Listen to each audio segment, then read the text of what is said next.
We have hit 7th level, and the number of spells I have to choose from is getting worryingly small. There's a chance that the next video here will not be the 8th level spells, but both the 8th and 9th level spells. There's just not as much stuff here, ultimately. There's not much I can do about that. I have, despite that, found 10, 11, actually, as you know, spells that I really like from third parties.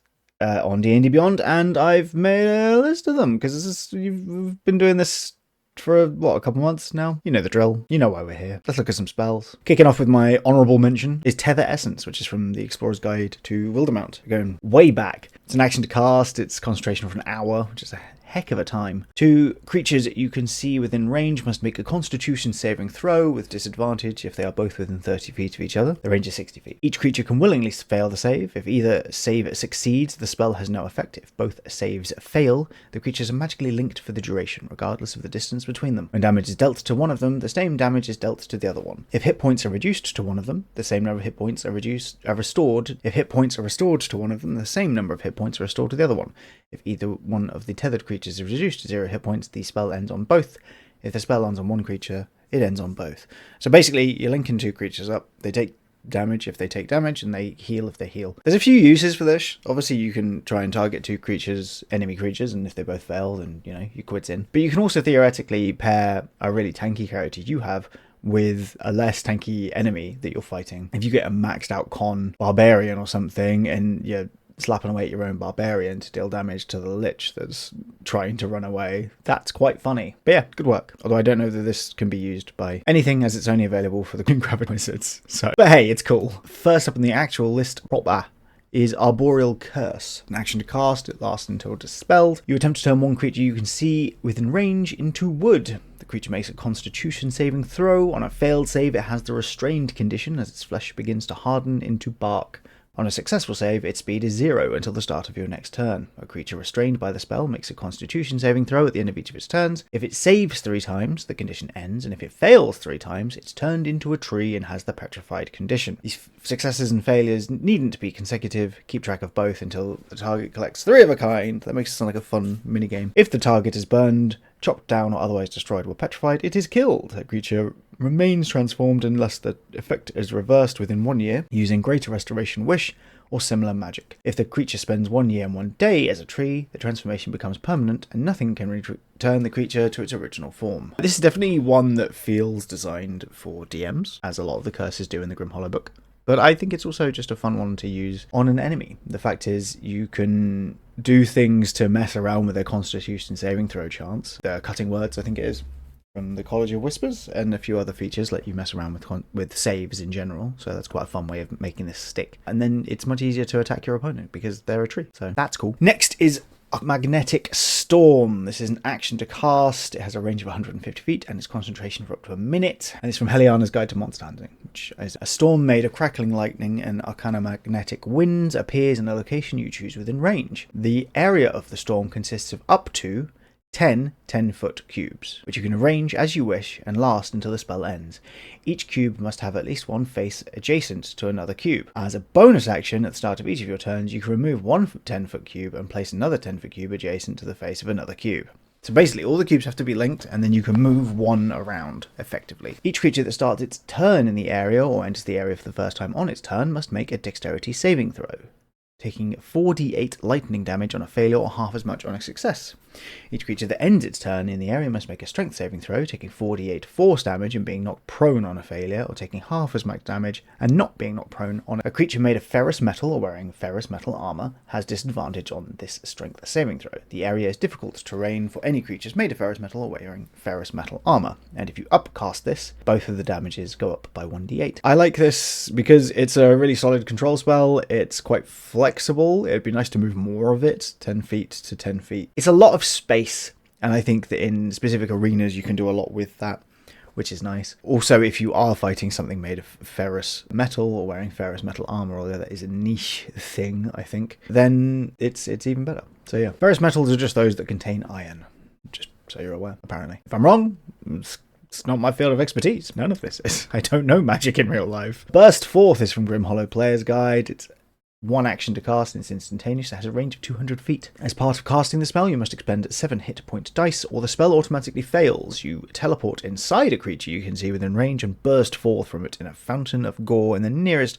unoccupied space. All normal things. The target must make a con saving throw, taking necrotic damage equal to a roll of the hit point dice expended to cast the spell plus your spellcasting modifier on a failed save, or half as much damage on a successful one. You can spend an additional hit point dice for every spell level above 7. It's very funny to me that a creature can save in this, because you are always teleporting. So you always jump out of them. It just depends how much damage you do on the way out, which is a really, I don't know, man. Like, I get it for game balance, but it's inherently very funny. This is from Cthulhu by Torchlight. I haven't included many spells from Cthulhu by Torchlight because they don't always fit, and also a lot of them have weird grammatical errors that require extra explaining, which is a pain. The Dread Curse of Azathoth is a bonus action to cast, and it lasts for a minute. You utter the secret name of Azathoth, which is Dave, presumably, and doom a creature to an inevitable death unless it breaks the spell. The creature gains a curse point at the end of each of its turns, and when a creature gains its 3rd curse point, it dies. It loses all curse points when the spell ends.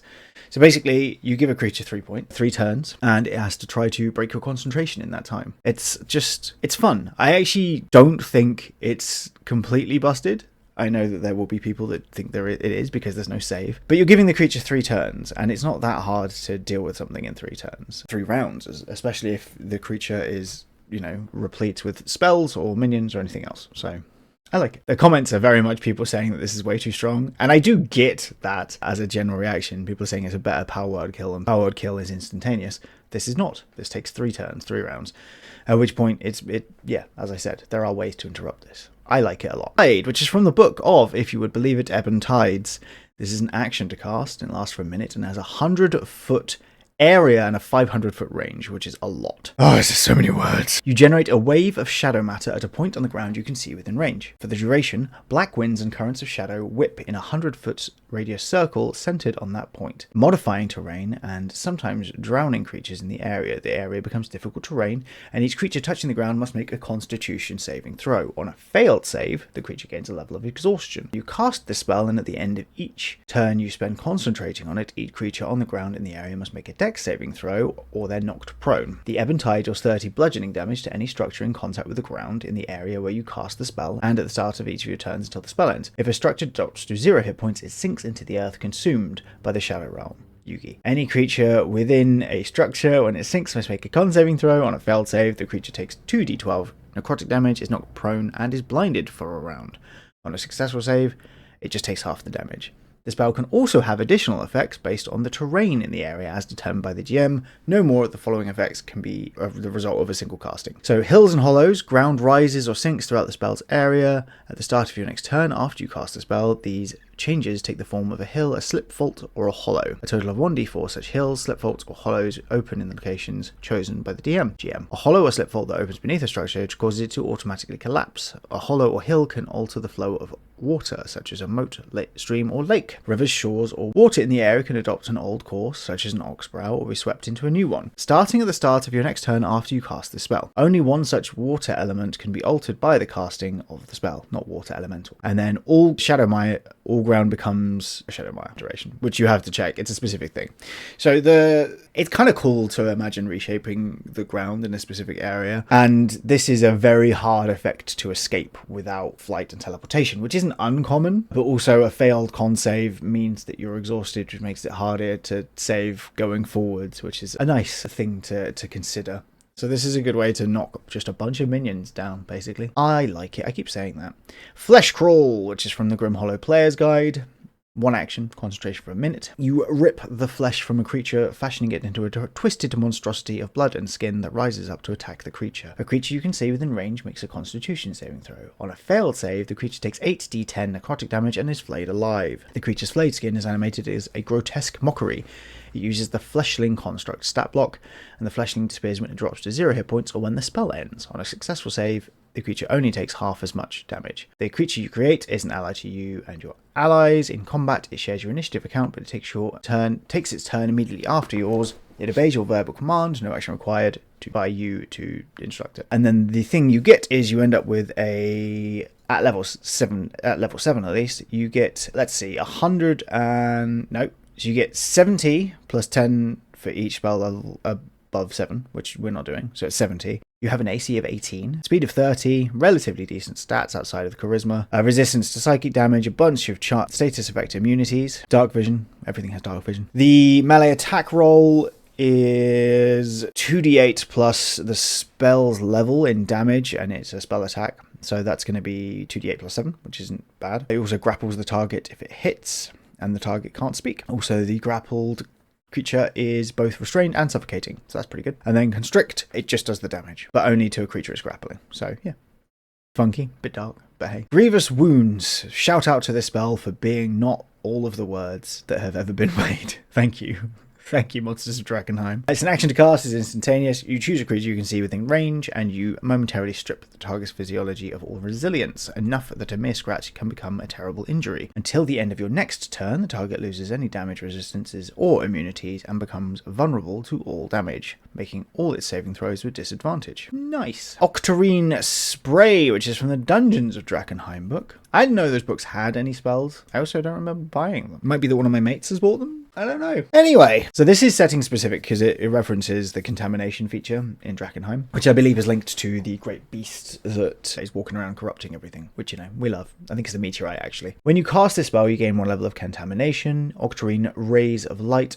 flash from your hand. Each ray is a different colour and has a different power and purpose. See the table below. Each creature in a 60-foot cone must succeed in a con saving throw. Each target roll a d8 to determine which colour rays affected. Then you can do 20d6 psychic, necrotic force, radiant or thunder damage, or half as much on a save. At the start of each of its turns, the affected target uses all its movement to move towards the closest creature it can see and attack it, basically. At the start of each turn, the creature gains a level of contamination, or 8, which is special. It gets hit by another roll, so you get to roll again twice, which is pretty cool. Yeah, you get to turn yourself into a beholder. What's not to love about that? It's sick. I think the homebrew fix I would do here for the contamination, if you're not playing in the Drakenheim campaign, but you are allowing the spell, and I think it's perfectly reasonable to do, is I would just swap contamination for exhaustion. This is a fairly potent spell. Doing 20d6 damage to X amount of creatures is a lot. There has to be an extra cost to it. Yeah. Power word maim.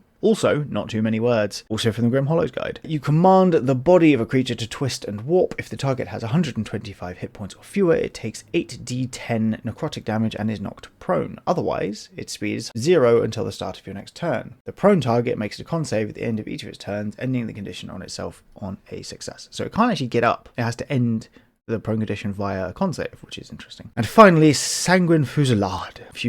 Fusili? Hungry. Action to cast, instantaneous, also from Grim Hollow. You crystallize your foe's blood into razor darts that burst forth to strike your enemies. As part of casting the spell, you must expend 7 hit point dice, or the spell fails automatically. I really need a haircut. Roll the hit point dice expended to cast the spell. Choose a creature you can see within range. The target takes piercing damage equal to the roll. When a creature takes this damage, 7 crimson darts burst forth from it.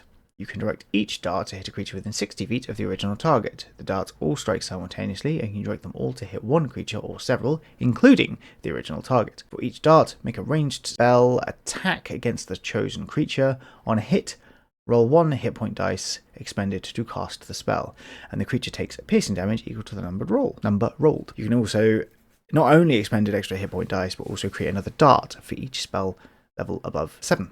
This is just cool. Make someone explode a little bit, which is fun. Love to see it. And then also, they shoot out blood at everyone, which is also fun. There's certainly arguments to be made that being able to... So let's see, you're doing 7d6 damage, because this is for sorcerers, warlocks, and wizards and sorcerers both have d6. I believe the warlock has d8. So let's just say 7d6, because that's the more common thing here, especially as it's a 7th level spell, so warlocks would have to use one of their Mystic Arcanum on it. You're using 7 of your 13 hit point dice, which is a big thing to be using, to do 7d6, which isn't like a chaotic amount of damage, it's a decent amount of damage. And then you get to deal that damage twice, effectively. So you're doing 14d6 for a 7th level spell. I actually don't think that is that overpowered, but I could be wrong. I am, frequently, according to my kids. Anyway, that's it for the 7th level ones. We're nearing the end of this. I do genuinely think there's a high chance that the next time will be the 8th and 9th. If I see that there are enough for 8th and 9th level, then that won't be the case, and that's fine. After that, I might go into feats. I'd really like to do a Best feats for specific classes, maybe, from the third-party books. Go for something a bit more specific, because best feats is nonsense. You can't state that something is the best feat when, you know, a martial can't take it or a caster can't take it. So yeah, probably narrow it down by class and do like the top 5 third-party feats for each class or something, maybe. Let me know what you think, I guess. Otherwise, though, do take care of yourselves. I hope you're doing all right, and I'll see you. Goodbye.